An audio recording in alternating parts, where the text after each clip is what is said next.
Assalamu alaikum warahmatullahi wabarakatuh. We're now going to talk about qiyam. Qiyam means the standing in salah. So qiyam, according to Malki, when you're standing for salah, so after your takbir, after you say Allahu Akbar, you tie your hands. Where do you tie your hands? So Malki say leaving them to the side. They do have an opinion where they say you can tie them on the chest. Hanbali say that placing the right hand over the left below the navel, placing right hand over the left below the navel for Hanfi as well. So Hanbali and Hanfi are of the same opinion. Shafi says one grasps the left wrist with the right and places hands between the chest and the navel. So tying of the hands, we're going to look at this in light of the various hadiths. So the Prophet, he ordered to place the right hand over the left forearm. Right? So this is where the opinion of the right, placing the right over the left comes. We have an hadith in Sahih Bukhari. Then Sahih Muslim said placing of the right hand over the left. Hand can be placed over the left wrist or the left forearm. So both of these are right. You can do either one. You could either grab hold of your forearm with your right hand, so grabbing the left forearm with the right hand, or grabbing the left hand with the right hand, or hand can be placed over the left wrist or the left forearm.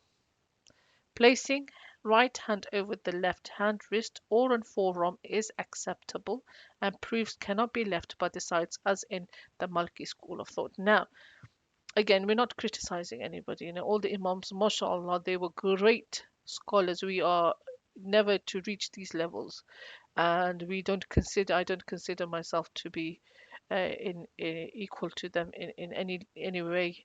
And I am a student and I am still learning. I'm here making it clear. In according to the hadith, who is closer to the sunnah? This is an opinion of Imam Malik. This is an opinion. He gave a ruling.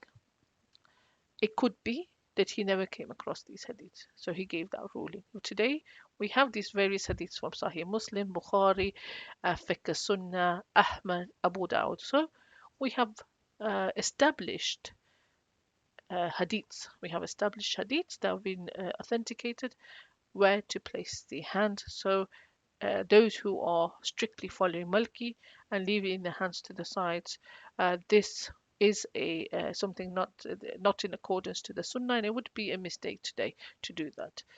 Not to say that Imam Malik gave the wrong fatwa. His fatwa was right at that time.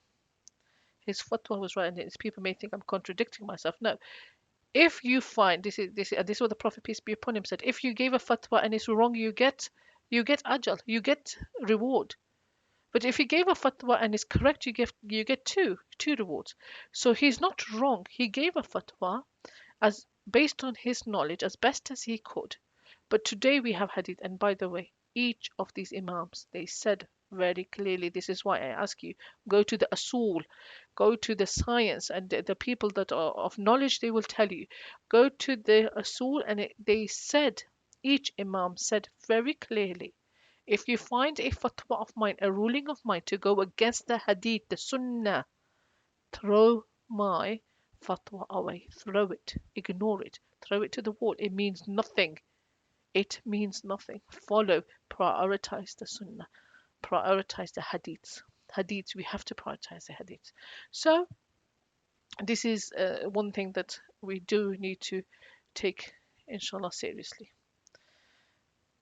Placing of the hands. Okay, so we've already spoken about this. We're going to look at the hadith. Placing hands on the chest or the navel. So a part of sunnah is placing the right hand over the left, which we have established in many hadiths. And but below the navel, it's in hadith from Abu Dawud. This is an hadith that's reported by Ali, and it's used to support the opinion of Abu Hanifa.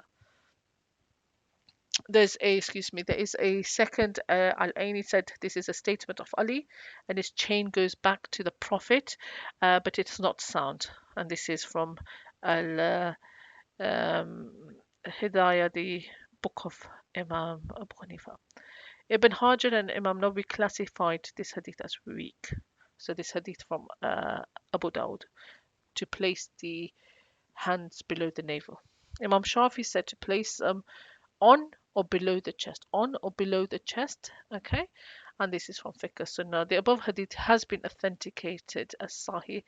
Okay, and it is also stated in the Fiqh of Sunnah as the correct opinion is in the middle. So in the middle, between the navel and the chest. Okay, so not below, but it can be above the navel and below the chest. Okay, so below the chest. Okay, which mashallah a lot of people do. Now we have a checklist. So if you like to run this course in your masjids, in your localities, the way I do it, I create a workshop. I get but the thing is, you will not be able to run this course and a workshop together. Okay, so either you run a workshop and we have separate, we will share on the groups with everybody the the Salah guide. So if you're somebody who's catching up with this later on and you missed the course that we are doing, you can download a Salah guide. It's a Salah guide. There's two parts. There's part one and there's a part two. You need to download part two. If you are revert and you're learning how to pray and you're new to Islam, download part one. Once you learn part one, you can go to part two. If you want to do a Salah workshop and you want to teach it, go onto the website, CLD website, and download Salah Guide Part 2. And you will have a checklist like this for everything that we've learned. So what I tend to do, I put people in pairs and they work in pairs, and I give them a pencil and they either circle around the tick or the cross depending on whether they mastered these. So raising of the hands to ears or shoulders, so these are based on sunnah, the hadith, sorry, so authentic hadith. So it's not, these are not based on a particular imam or a madhab. So these are just solely based on the hadith. So which was most authentic, which is closer to the Prophet's salah. We're talking about the closest salah to the Prophet. So here you should here I've said raising the hands to the ears or shoulders. So as soon as the person I'm working with masters that, I will circle the tick. If they don't, I will pencil this, and then I will go down. And then inshallah, once they get all ticks, we can move on to the next checklist.